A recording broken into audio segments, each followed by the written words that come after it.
G'day all, welcome to this episode, where I travel further into South Australia's remote desert outback in search of more of our beautiful, diverse and elusive wildlife, such as birds, bugs, spiders and reptiles. From my last episode, where I encountered many amazing wildlife in the Gawler Ranges, I have now travelled a further 400 kilometres to explore Googs Track, which cuts through the Yellowbeena Regional Reserve and the Yumburra Conservation Park in the state's far west. Wedge-tailed eagle, Australia's largest bird of prey, resting on the tracks of the Trans-Australian Railway line, which traverses Australia, connecting east to west. Wedge-tailed eagles are found across the entire Australian continent and have a wide variety of prey, including birds, reptiles and mammals. They are also often seen on the side of the road, scavenging on roadkill. With a tail just as long as its head and body, the central bearded dragon is an impressive and menacing looking reptile, looking more harmful than it actually is due to its large triangular shaped head and those rough spiny scales covering its body, in particular those long spines down each side of the body and the long spines around the back of the head and throat, which is where it gets its name from. These spines, however, are more for show, as they are more soft and rubber-like rather than hard and spiky. This one found feeding on ants, the central bearded dragon are omnivorous, feeding on insects, foliage, fruits and flowers. Greater bluebonnet, taking refuge on the high vantage point of the dead tree. Like most birds, preferring the safety of a high point to rest, preen, look for predators, or in the case of this brown falcon, scan its surroundings for possible prey, before silently gliding down to snatch an unsuspecting victim. Prey can include small mammals, small birds and insects. Even in the harsh arid climate of the South Australian desert, there is beauty around every corner, and the bright crimson red of the Sturt Desert Pea is a perfect example. The floral emblem of South Australia, these perennial plants can be found slowly creeping across the barren sandy landscape. Their bright colours against a dull landscape, often a beacon for butterflies, such as this long-tailed pea blue butterfly. The contrasting colours seem to go hand in hand under the harsh rays of the midday sun. This butterfly is widespread across the entire Australian mainland, along with Tasmania, preferring habitats where there are pea-flowering plants easily accessible, just like this Sturt Desert Pea. Black-faced wood swallow, a very social and family-orientated bird, which is often found in large groups. And like all species of wood swallows, they are aerial specialists, catching their diet which consists entirely of insects on the wing. Need to be quick with this bird, white-browed tree creeper, hopping, climbing and flying from branch to branch, tree to tree, checking every last crack and crevice for any sign of insect activity. A pair of white-browed babblers, seeking shelter in the safety of the saltbush.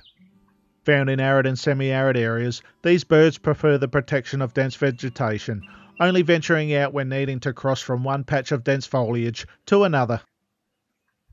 A fleeting glimpse of the grey shrike thrush. I heard its melodious calls throughout the morning, so I was glad to finally come across it. Willy Wagtail, a member of the flycatcher family. Not alone, as there is a second one close by. Both busily preparing for the next chapter of their lives, a chapter of life and death in this dry and desolate environment. These birds are already in protection mode, as with the nest already built, the eggs will soon be laid.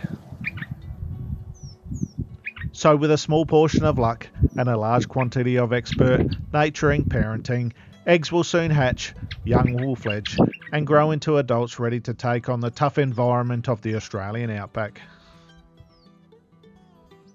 Mulga parrot, a male of the species, possibly one of the most colourful creatures to inhabit the outback.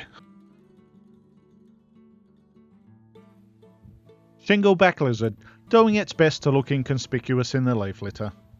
Evolved to have a short stumpy tail, which may cause confusion amongst predators, as it gives the appearance of having a head either end of its body.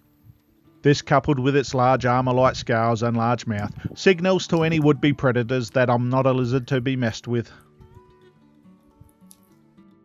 My next encounter with the chestnut rump thornbill had me scratching my head for some time. initially confused as I watched this tiny bird continually returning via the same branch again and again, time after time. As I watched them repeatedly return, I thought it must be a great food source. However, I couldn't see the birds move further through the tree and up to the higher branches. So after some time I decided to move further around the tree, and to my surprise I solved the mystery. As these birds coming and going actually have a nest discreetly tucked away in the fork of this tree. As you can now clearly see, the branch in question is a perfect springboard to catapult them toward the nest. Who knows how many chicks are in the nest, however they normally raise around 2 to 4, but no matter how many are in there, the quest to keep them all fed goes on and on. Along with the ongoing chore of feeding, nest cleanliness is also a top priority. As shown here, food goes in and poop goes out. Move well away by the parent bird in order to keep the nest clean and less obvious to predators.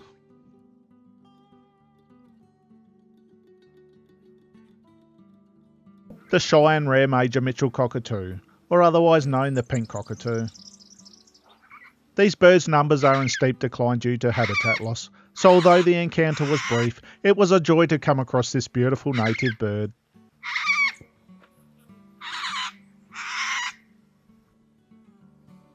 The wildlife are not the only things brightening up the desolate landscape. The colours of the desert are putting on a magical display, with many wildflowers out in bloom. Flowers of all shapes, patterns and colours, with many being annual, meaning they complete their life cycle in one growing season, germinating, flowering, setting seed, then dying.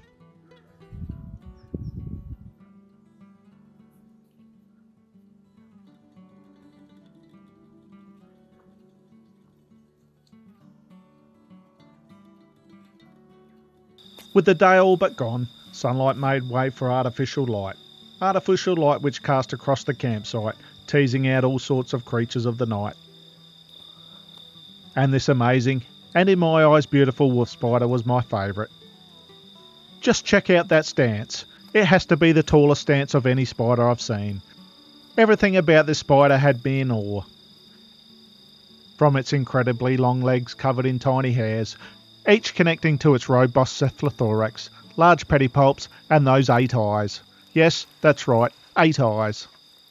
Wolf spiders have some of the sharpest eyesight, adapt to hunting in complete darkness.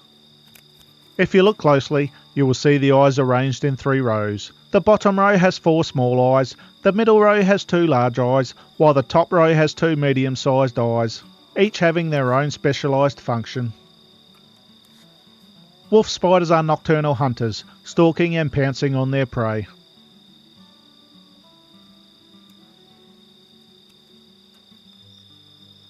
Many insects have evolved to have some amazing camouflaging abilities. I guess they need to when they're so low on the food chain. This inconspicuous looking stick insect, being a master at hiding out. Camouflage is not its only survival trait, as it also prefers to move around at night to feed and mate in an effort not to be detected by any hungry predator. Being long and slender, it's amazing to think there's a set of wings tucked above the abdomen of this fragile looking insect.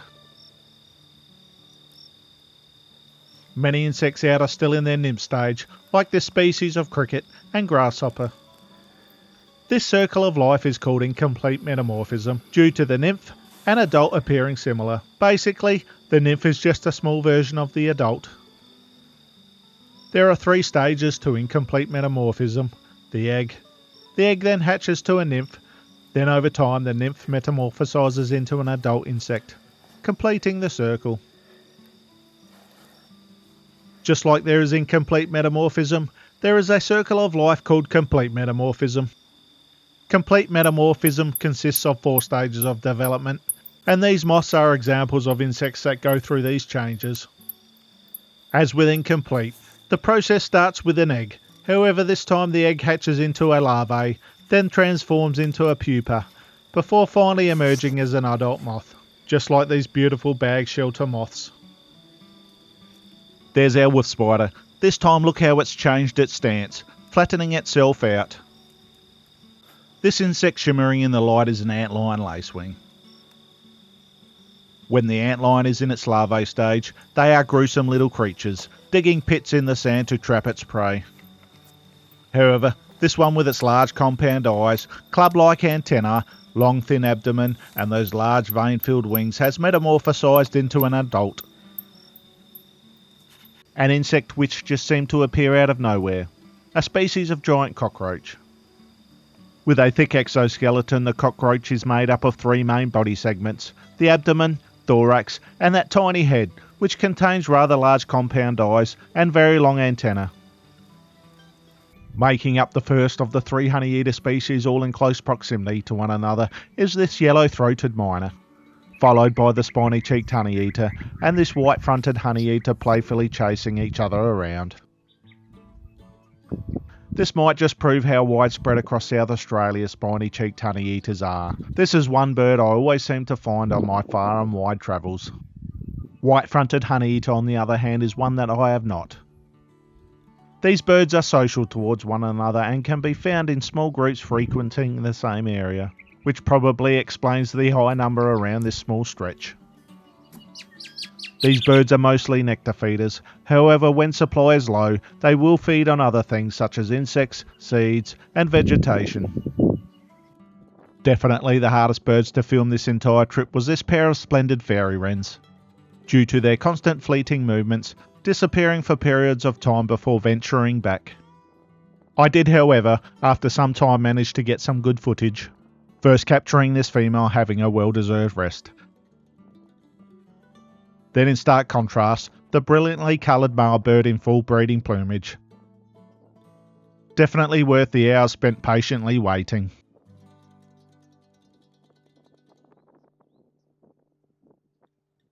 My time in between wasn't completely wasted, as if you look close enough and be patient enough, there's always something that will take your attention, just like this golden spider wasp, a female. Feverishly crisscrossing the sand in search of something often much more bigger than she is, and to most other insects, more deadly. A spider, not as a source of food, but somewhere to deposit her egg, as it will be her offspring that will devour the spider from the inside out. For the moment, she won't find one, however it won't be from a lack of trying. But the spider's luck will be short-lived, the searching will pay off, and when she does find one, she will paralyse it, drag it back to her nest, lay her egg in the spider, before sealing it beneath the ground and disappearing to possibly start the process with another unsuspecting spider. Basking in the openness of the desert tracks are these dwarf bearded dragons. If you look closely enough at this lizard's underbelly, you will notice a swollen abdomen, appearing like she has swallowed a number of marbles. However, being heavily pregnant, these are in fact eggs. This term of being heavily pregnant is called gravid. She is also oviparous, which basically means egg-laying. The beard and spines of this bearded dragon are not as pronounced as the central bearded dragon seen earlier in the video, but a striking lizard none the least. Found in the western half of Australian states such as South Australia, Western Australia and Northern Territory. Preferring dry and arid areas where they feed on invertebrates, foliage, fruits and flowers. Which, with the wildflowers out in bloom, there are plenty about.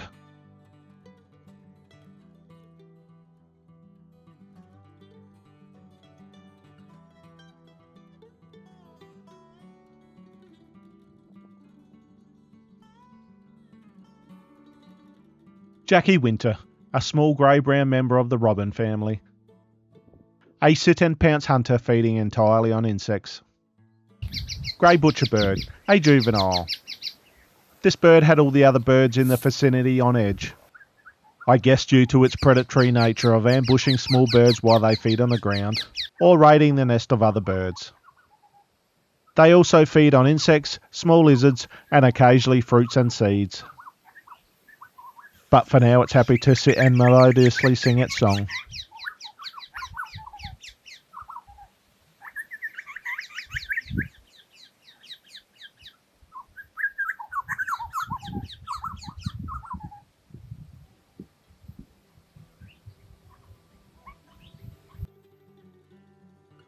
as the striated pardalote returns to the nest and disappears into the hollow. This brings me to the end of my look into some of the beautiful wildlife of this often dry and hostile environment. If you enjoyed this video, give it a thumbs up and subscribe if you like to see more nature-based content.